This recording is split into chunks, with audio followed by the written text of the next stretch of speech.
Hello, this is Dr. Grande. Today's question is, can I analyze the case of Tabatha Tuders? Just a reminder, I'm not diagnosing anybody in this video, only speculating about what could be happening in a situation like this. If you enjoy this video, please like it, subscribe to my channel, and consider supporting me on Patreon. I will put the link to Patreon in the description for this video. First, I'll look at the background of this case, move to the timeline of the disappearance, then offer my analysis. Tabitha Danielle Tuders was born on February 15, 1990, and raised in Nashville, Tennessee.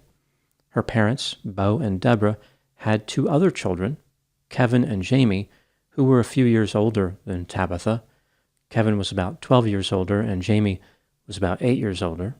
In 2003, 13-year-old Tabitha lived in a house with her family on Lillian Street in East Nashville. This area was described as having a lot of rough edges. The level of crime was significant. The area has been described using a number of euphemisms like transitional area, up-and-coming neighborhood, trendy hotspot, and crime-challenged community. As far as the transitional area euphemism, the most likely transition made in East Nashville would be going from innocent person to victim of a crime. Tabitha attended Bailey Middle School, which was about 2 miles from her residence. She was in the 7th grade. Her performance in school was excellent. She routinely earned straight A's and had perfect attendance. Tabitha was described as having a good sense of humor and being a little immature. For example, she was overly attached to her mother and would routinely sleep at the foot of her parents' bed. Tabitha would start off each night in her own bed, then move to her parents' bedroom. Tabitha sang in a church choir and was interested in pursuing singing as a career. Now moving to the timeline of the disappearance. On Tuesday, April 29, 2003, Tabitha's mother, Deborah, woke up early in the morning to get ready for work. Her job started at 5:30 a.m. She stepped over Tabitha, who was sleeping at the foot of the bed, and left the house before Tabitha was awake. Tabitha's father, Bo, woke her up at 7 a.m. before he left for work as usual. Tabitha's parents indicated that she was in a good mood that day because she received a favorable report card at school the day before. At this point, Tabitha prepared for school. She left her house sometime around 7:50 a.m. She walked to a bus stop, which was 1 block away, at the intersection of South 14th Street and Boscobel Street. The bus typically arrived at around 8 a.m. Tabitha had standing orders from her mother to leave that bus stop and walk a block down the hill on Boscobel Street to South 15th Street, if no other children were present at the first bus stop. Deborah did not want Tabitha alone at the bus stop. The bus stopped at both South 14th Street and South 15th Street, so waiting at either location would achieve the same goal of getting to school. At around 1:30 p.m., Deborah arrived home from work. She expected Tabitha to arrive at about 4 p.m., but this never happened. Deborah went to the bus stop, returned home, then drove to the school. She could not find anybody at the school. She returned there for a second time and made contact with one of Tabitha's teachers. The teacher said that Tabitha was not on the bus in the morning. For some reason, the school never bothered to contact Tabitha's parents about the unexpected absence. Deborah contacted some of Tabitha's friends looking for her, but no one had seen her. She called the police at about 6 p.m. to report Tabitha missing. Here's what the police found during their investigation. The police initially suspected that Tabitha ran away, but eventually came to believe foul play was involved. Tabitha was not a rebellious teenager. She did not have a boyfriend who anyone knew of, and all her clothing was left behind. There was even $20 in cash still in her bedroom. The police found a piece of paper containing Tabitha's handwriting. It had 7 letters on it. The letters TDT, then the letter N, followed by the letters MTL. Tabitha's initials are TDT, and the letter N could signify the word and, so it was like a little love note, Tabitha and MTL. The problem is that no one could ever figure out who MTL was. Tabitha did not appear to know anybody with those initials. This left a few possibilities. MTL was a perpetrator who took Tabitha.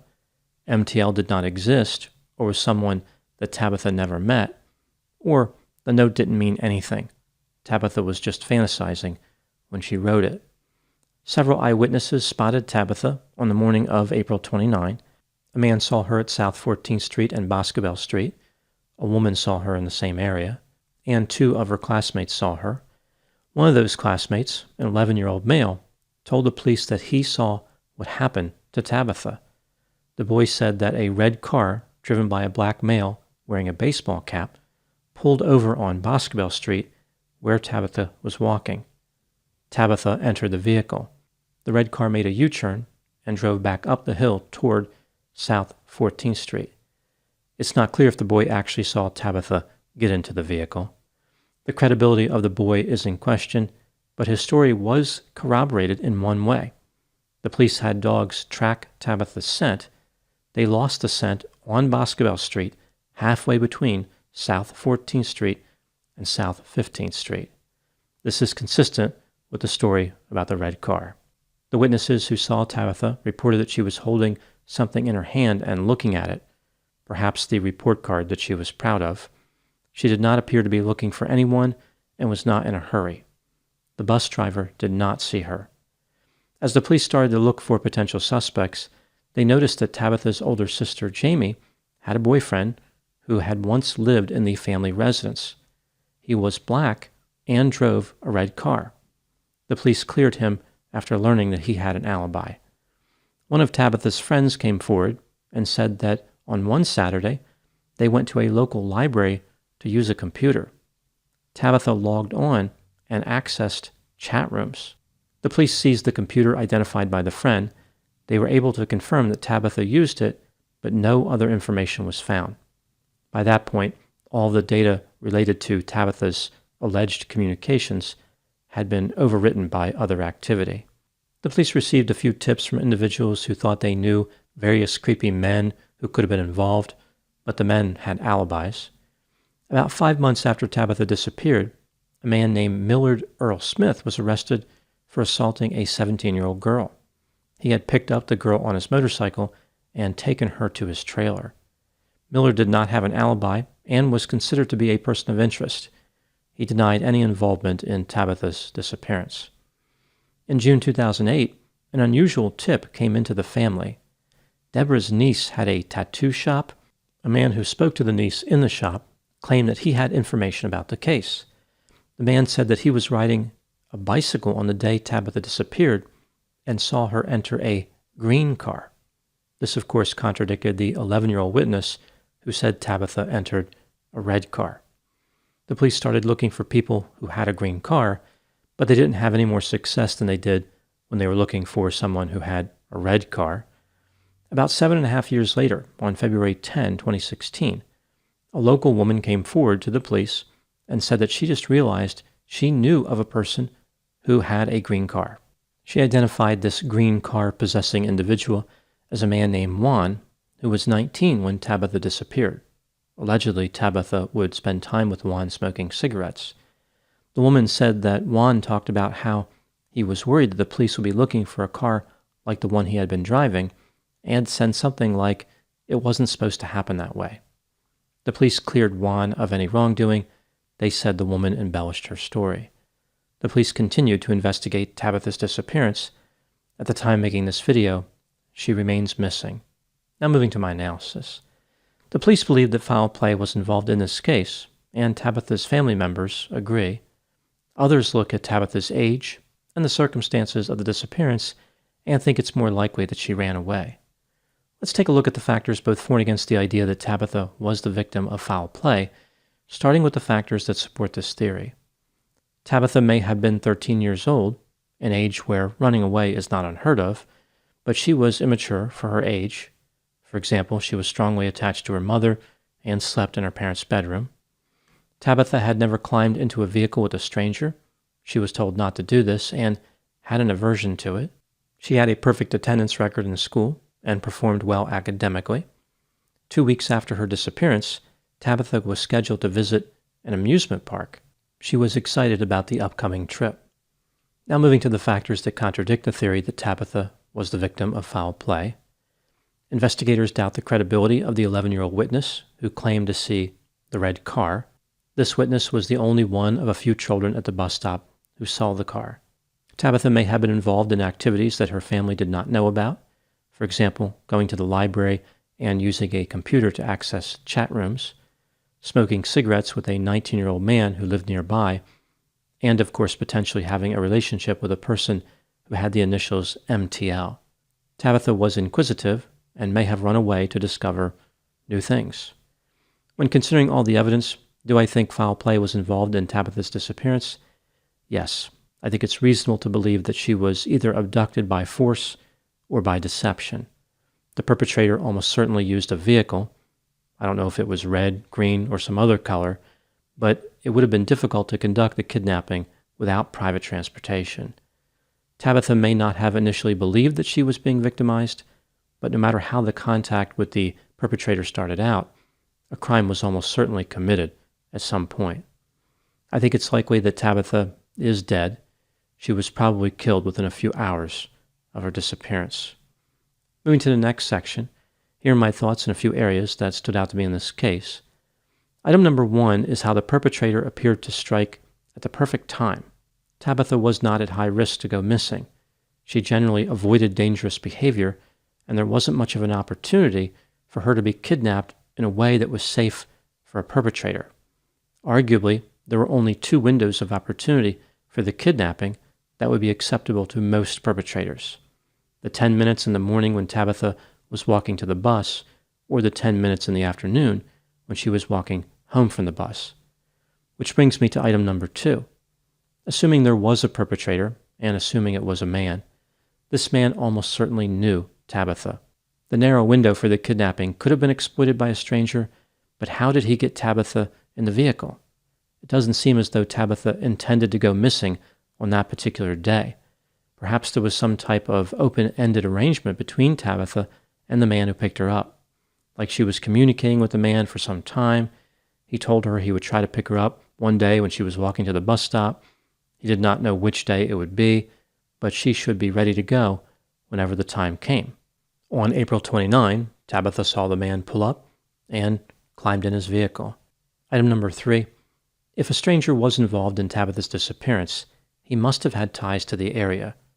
If he just randomly entered East Nashville, how would he have known Tabitha was there and what her daily routine was? It is possible that the man drove through the area several times looking for potential victims, which of course would have increased his risk of being detected. If a stranger did this, he was taking an extraordinary risk, although from his point of view, the advantage of this tactic would be the lack of connection to Tabitha. If he could initially get away from the area, it would be very hard to figure out his identity because he essentially struck at random.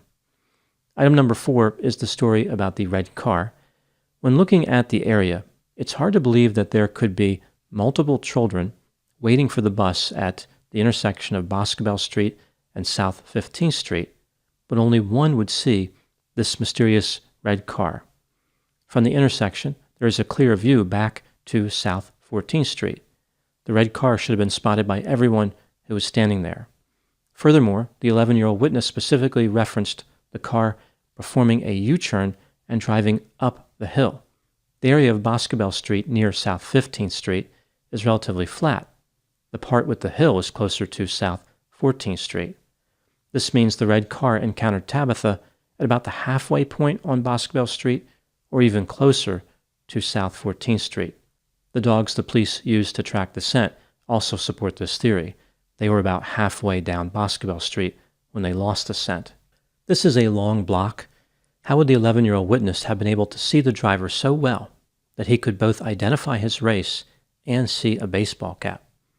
I'm wondering if the 11-year-old didn't simply see a red car driving there that morning and fabricated the rest of the story.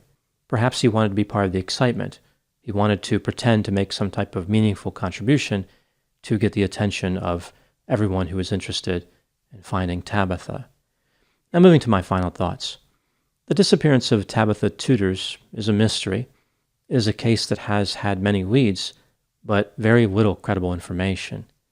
Tabitha disappeared during a narrow window of time and in a small geographic area, But other than that, there's not really much to go on as far as finding her.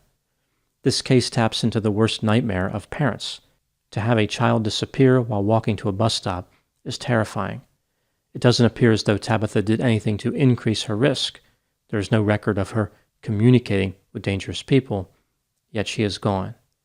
Somehow, someone found Tabitha and managed to leave no evidence behind except a scattered collection of dubious reports. Those are my thoughts in the case of Tabatha Tuders. Please put any opinions and thoughts in the comment section. They always generate an interesting dialogue. As always, I hope you found my analysis of this topic to be informative. Thanks for watching.